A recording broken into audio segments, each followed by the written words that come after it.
Hello, Ana Barretxeguren here. I am the creator of Moving Fascia, Embodied Anatomy, and I'm here to let you know that we still have a couple of spaces available on the course that is starting this March 2020 in Brighton, specifically at Brighton Pilates Studio, which is actually in Hove. I know, a little bit confusing, but Brighton and Hove are kind of like part of the same thing. So Moving Fascia is originated as an anatomy course that I put together to go through a journey of the fascial body in an embodied experiential way. The course is designed for movement practitioners, movement educators, movement teachers, and also for body workers that want to introduce a certain level of self-release in their practice and are looking at delving deeper into their understanding of anatomy, specifically fascial anatomy. This year, Moving Fascia 5 months long course starts at the end of February. It's a leap year, 2020, so the first day of the course is actually falling on the 29th of February, which is quite a special thing to do with your leap year. We are going through a journey, as I was saying before, of the fascial body, following a model of cavities and limbs through a journey of 5 weekends, 1 weekend a month. Each of these weekends or modules will dive deeper into either one of the cavities that we are exploring or one of the limbs that we are exploring within the body.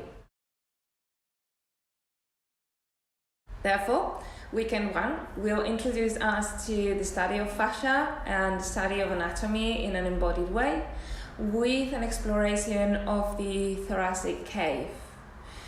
In this course, we will study the diaphragm and its relationships to the viscera within the thorax, and also the connections with the more structural relationships between the inside and the outside of our thorax.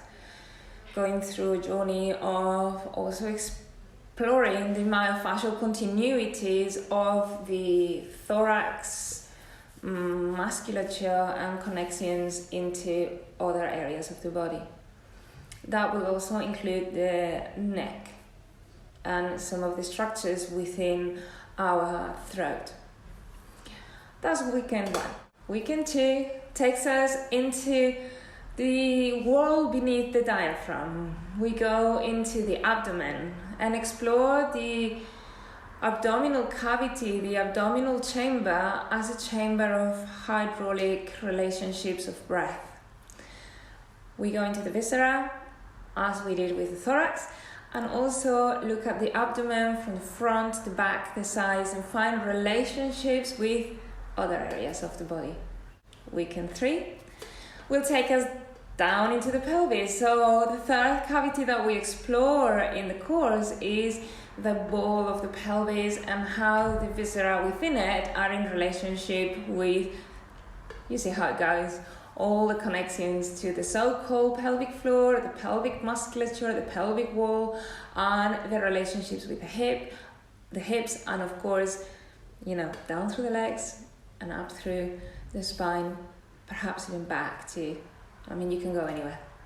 Weekend 4 and 5 are focusing on limbs rather than cavities. So within limbs, we explore the lower limb to begin with. We then go into the upper limb, and then we explore the spine as a 5th limb that runs through our center, and it has relationships with all the original cavities we talked to, including the 4th cavity of the cranium, and within the spine, the whole connection through the spinal cord and relationships to the fluid that ran through the center of the spine. So this was a little bit of an overview of what it is that we're going to be covering on each of these weekends.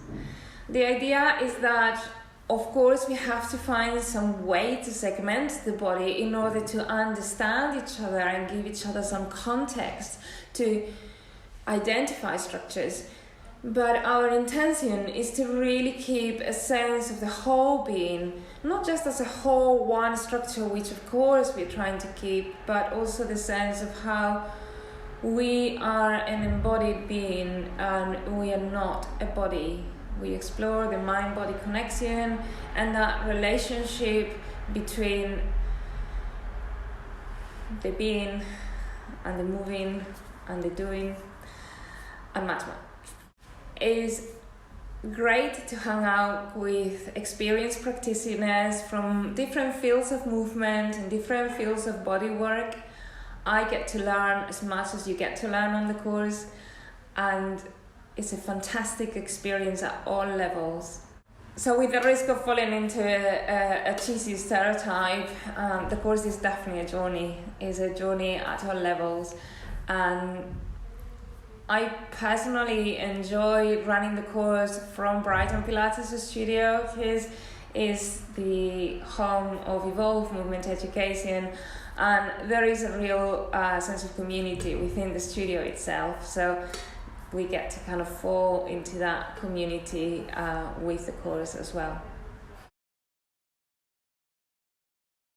So in order to create an environment that can support that mind-body connection and can allow us to explore anatomy from the living experience of anatomy, as opposed to studying it as a disembodied third object, we do study theory through presentation and props and discussion, but we do spend quite a big part of the course going into certain movements and breath techniques and some self-release techniques that can help us sense and experience from our own body these structures that we are visiting and the relationships that they are igniting in our body.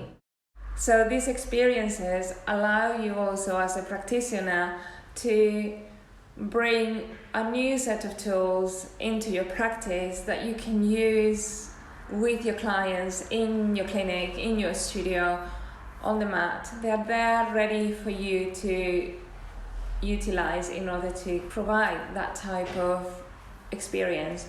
A big topic that people come against, that practitioners come against in their learning as movement teachers, is the resistance to study anatomy. Often they don't want to study anatomy, or they have been preconditioned to see the study of anatomy as a disembodied third person object that they are coming to study, with the idea of the body being a mechanism with joints and complicated structures that we need to put together. This is a topic that we come across very often, and anatomy has often been described to us from the point of view of different teachers coming to the course as dry or even boring. It is so not boring. It's quite the opposite of that. And how can we create an environment? It is so important. How can we create an environment in which anatomy can be actually a lived experience? It can be a lived experience that can allow you to have an extra bit of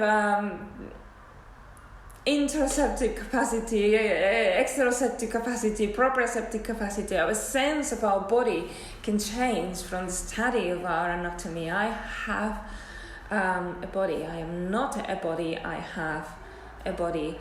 I have created a body. The study of the embryo gives us a structure as to how we develop each of these modules. Again, looking at it from a model of limbs and a model of cavities, but looking at it from the point of embryology and how we create this from the inside out as a self-expression. we look at the way that I look at the way that I created these different cavities, these different lives, these different relationships. And it's in that embryonic unfolding that I began my self-expression, the sense of self. We go right down to the very beginning, where we were one cell that began to multiply and multiply and multiply to a point where there was a need to create a structure and differentiation. And in that differentiation, we do look at how we created 3 layers, 3 key layers for the unfolding of all the different tissues, and later on all the different organs and all the different systems of our body. But going back to that original cell, that unfolding happened right from one. So experiencing the body as one, it really is key to us, regardless of whether we're choosing this particular model of limbs and cavities and looking at the fascial connections and continuities of the different, not just muscular structures, but also viscera and adipose or superficial fascia within the body. I look forward to see you in the course if you're on it, and if you have any questions, just comment below or get in touch with us on our website. See you soon.